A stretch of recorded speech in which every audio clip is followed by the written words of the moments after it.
You make a great point about the schedule and what it brings now, because the first thought by many is, oh, well, let's play Georgia and see what we got. Well, that's unrealistic at this. Yeah. They may be the best team in the country. Tennessee, we didn't know as much about them then at the time, but they're one of the best teams in the country as well. But now this is a group of Missouri, South Carolina, Texas A&M, Vandy. They've lost a million games in a row in the SEC. They shouldn't be an issue. Shouldn't. They're only like a touchdown underdog against South Carolina this week, though. But the other three games, and Florida State included, a great measuring stick, because these are all teams that are right on the same level right now. So how much is your team growing, developing, your quarterback developing? How much can they be disciplined, poised in key situations? Because most likely they're going to be 1-score games, 10-point games in that range. And can you feel good about a 7-5 year, or maybe an 8-4 year, versus we missed a bowl game or we went 6-6? Yeah, Mark, I mean, coming off the Georgia game, that's really the only game Florida hasn't been in the fourth quarter, if you go and look at it. Now, that's good and bad. They shouldn't have been in the fourth quarter matchup versus South Florida earlier in the season. Yeah. But, I'm not counting Eastern Washington, of course. But, you shouldn't have been in the fourth quarter game versus South Florida, but maybe you shouldn't have been in the fourth quarter game versus Utah and you win that game. You shouldn't have been in the fourth quarter game versus Tennessee and LSU. Mark, and I cut my Texas A&M preview not long before we cut this. And I got going through the schedule, and it does ease up. But look at Florida's schedule so far. First of all, you got Tennessee and Georgia, who play this weekend. Okay, they're playing. You know how good those teams are. Florida's already played both of them there. But just look at the quarterbacks Florida has faced so far this year, and all the experienced quarterbacks Florida has faced so far this year.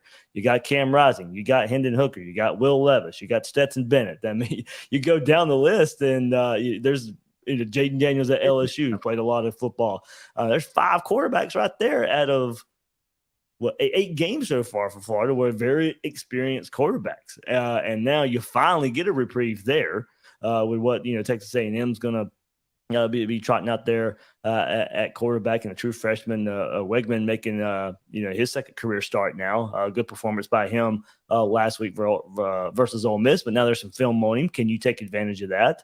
And now, like I said, the most inexperienced quarterback, at least SEC-wise, Florida has faced this year.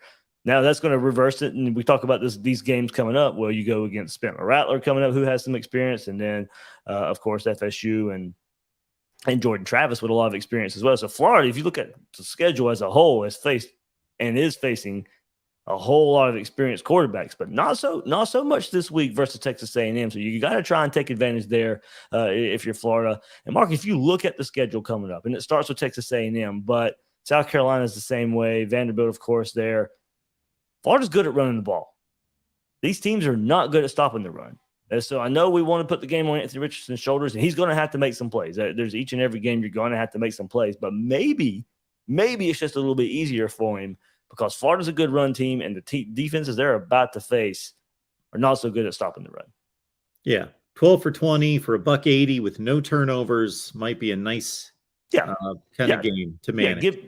Give me a 15 to 22.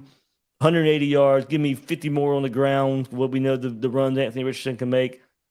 Florida goes 3-1 probably in that scenario. I think it'd be hard pressed for Florida to go undefeated given what we've seen so far this year. But every game's winnable. Texas A&M's winnable. South Carolina's winnable. Vandy's winnable. FSU's winnable.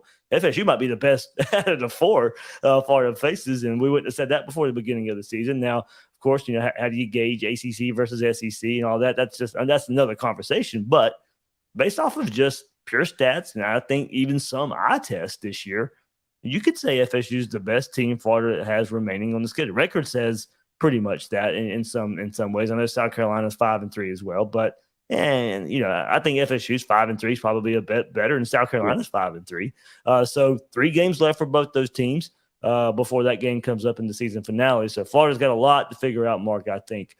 This next month of the season and kind of trajectory for Billy Napier's first season and maybe trajectory for the program, at least the early stages.